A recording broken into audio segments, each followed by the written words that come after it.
మనం ఈరోజు కాజు కత్లీ చేసుకుందాం ఇంట్లో మంచిగా పిల్లలకి ప్రశాంతంగా తినిపియడానికి. దానికి కాను 250 కాజు తీసుకొచ్చి మనం ఒక 2 గంటలు నానబెట్టేసుకున్నాము. దాని తర్వాత ఇది 250 గ్రాములు తీసుకున్నాం కాబట్టి ఇది 150 గ్రాములు తీసుకున్నాము. కావాలన్నోళ్ళు ఇంకో 50 గ్రాములు ఎక్కువ తీసుకోవచ్చు.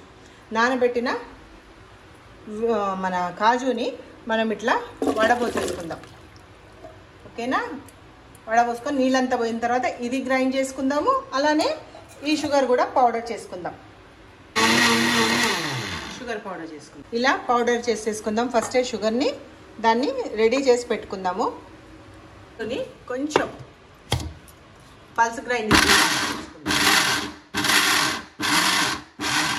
నీళ్ళు పోసుకొని మెత్తగా చూసారా పేస్ట్ మంచిగా. చూసారా? ప్యాన్ తీసుకోవాలి. మనము ప్యాన్ తీసుకొని కాజు పేస్ట్ అంతా దీంట్లో వేసుకుందాం. ప్యాన్లో మంచిగా నీట్గా మనం తీసుకున్న 250 గ్రాముల కాజు పేస్ట్ దీంట్లో వేసేసుకుందాం. ఇప్పుడు తీసుకున్న కాజు పేస్ట్ అంతా దీంట్లో వేసేసుకున్నాము. గ్రైండ్ చేసుకున్నప్పుడు కొంచెం నీళ్ళు పోసుకోవాలి, అంతేనండి. ఇప్పుడు దీంట్లోనే షుగర్ వేసేద్దాం. 150 గ్రాముల షుగరు మాకు సరిపడుకొని స్టవ్ ఆన్ చేసుకొని ఈ ప్యాన్ మనం మిక్స్ చేసుకున్నాం కదా, మిక్స్ పెట్టుకొని ఉండాలి. మీడియం ఫ్లేమ్లో పెట్టుకొని మంట మీడియం ఫ్లేమ్లో పెట్టుకోవాలండి. హై ఫ్లేమ్లో పెట్టుకోకూడదు. మీడియంలో పెట్టుకొని ఈ షుగర్ పౌడర్ను కాజు పేస్ట్ రెండు మంచిగా మిక్స్ అయ్యేటట్టు కలుపుకుందాం.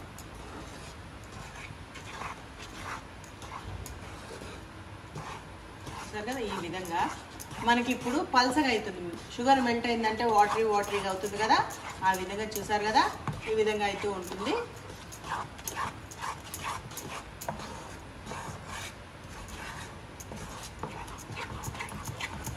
మెల్లిగా ఒక 10 చాలా ఫాస్ట్గా అయిపోతుందండి. పొయ్యి దగ్గరే ఉండాలి, మీరు అటు ఇటు వెళ్ళకుండా కంటిన్యూస్గా కలుపుతూనే ఉండాలి.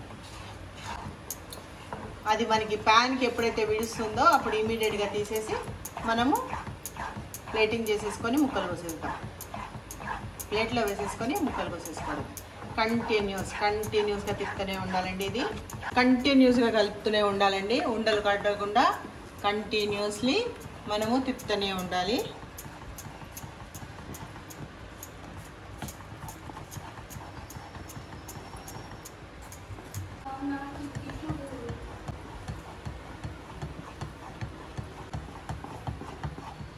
కంటిన్యూస్గా తిప్పుదాం.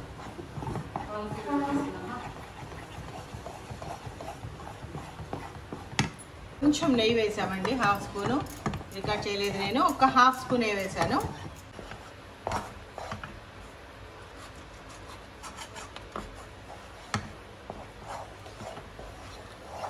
గరిట గట్టిగా తిరిగేంత వరకు మనము దీన్ని తిప్పుతూనే ఉండాలండి.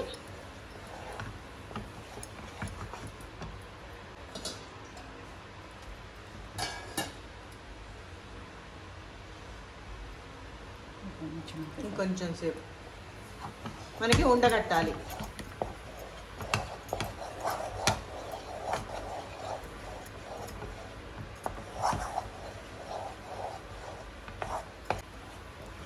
కలుపుకుందాం కంటిన్యూ.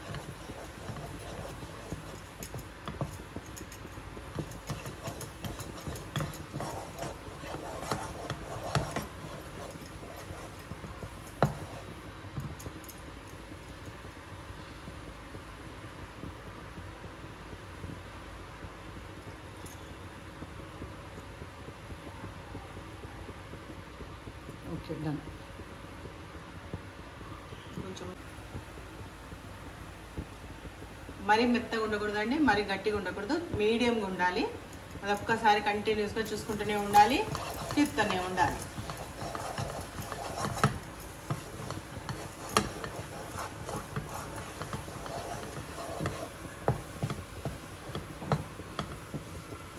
ఇంకా చాలు, ఇంకా బంద్ చేసేద్దాం. దీంట్లో వేసేసుకొని బాగా మర్దన చేసేసుకుందాం. ఇప్పుడు చల్లగా అయినాక మంచిగా మర్దన చేసుకుందాం. ఈ విధంగా తీసుకొని బాగా చల్లగా అయిపోతే గట్టి పడుతుందండి. మనం చపాతీ పిండిలాగా చేసుకొని దాన్ని ముక్కలు కోసేసుకోవడమే. నేను అది కూడా చూపిస్తాను.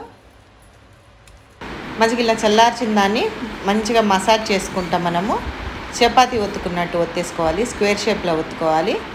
స్క్వేర్ షేప్లో ఒత్తుకుంటే మనకి డైమండ్ షేప్స్ మంచిగా వస్తాయండి. ఇట్లా మంచిగా అన్నీ ఈక్వల్గా చేసుకొని దాని మీద ఈటబుల్ సిల్వర్ పేపర్ అంటించేసేయాలి. అంటించేసిన తర్వాత స్క్వేర్స్గా మనము డైమండ్ షేప్లో మంచిగా ముక్కలు కోసేసుకోవడం అండి.